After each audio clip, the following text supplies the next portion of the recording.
Yeah, I don't know what to do with my hands. So you've got the desk now where you can like, no, it's cool, it's cool. Hello everyone, I'm David Straily. This is Dave Heironymus. He's Australian and we are the Stralians.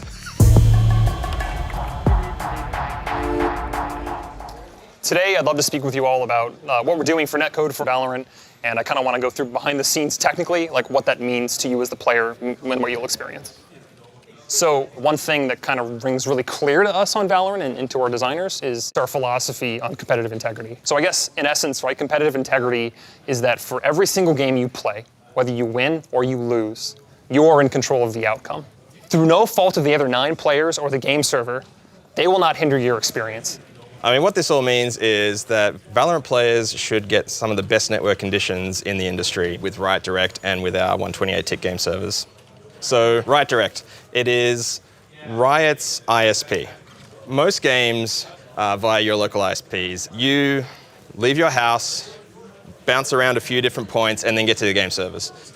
And so how do we have a better influence over the player experience? We decided to build our own ISP. So the great thing about Riot Direct is it's Riot. Anywhere there is a hole, as we learn more about Valorant and Valorant players and where people are playing from, we can build that network. Like if you're in Morocco, hey, there's no point of presence there. We can decide, hey, like that's somewhere where there's a ton of players, and so we want to bring a better experience to them. So we can extend that, invest in it, wherever it makes sense for our players. And this is just the beginning of our investment. We're only going to make it better over time. We're going to keep adding more points of presence, better routing paths, and expect to see this continue to improve. Kind of to that, how does networking infrastructure kind of help competitive integrity? It's through us minimize something called peeker's advantage. I've got a clip here of a player on the right peeking out on a player on the left.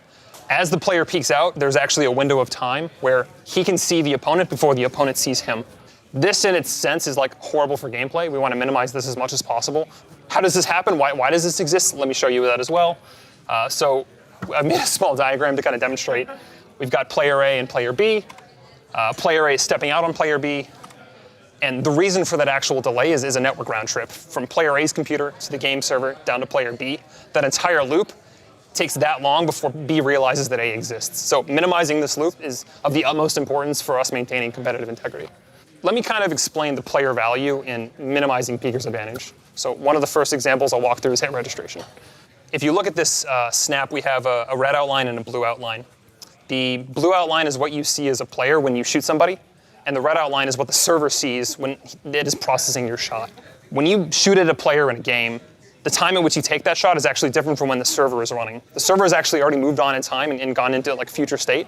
So when it needs to evaluate whether you hit your shot or not, it needs to rewind gameplay, move all the players back in world to kind of find out to see if the shot lined up. Right? A lot of games out there in the shooter space offer a 64-tick for free by default. If the server's running 64-tick, you're kind of downsampled to your opponents. So even though you see something really smooth for yourself, players otherwise don't see it in that same way, and that kind of degrades the experience more than it should.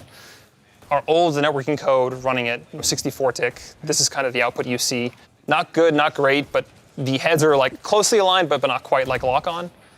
Now I'll show you guys what we have with our new netcode and running 128-tick servers. So players are almost exactly aligned from head to toe. So if you can see here, it's almost an exact alignment of the client's position and the server's position.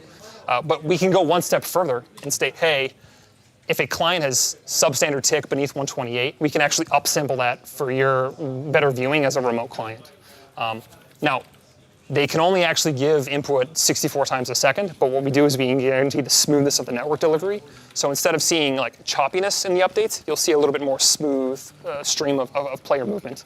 And that just helps you for hit tracking. So when you're trying to follow with your rifle, your sniper, it's just easier to follow the player as they traverse across the play space.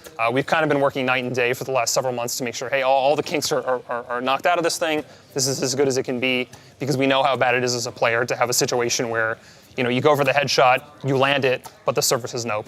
And we absolutely want to have that not be a thing for our game. That is our top line goal.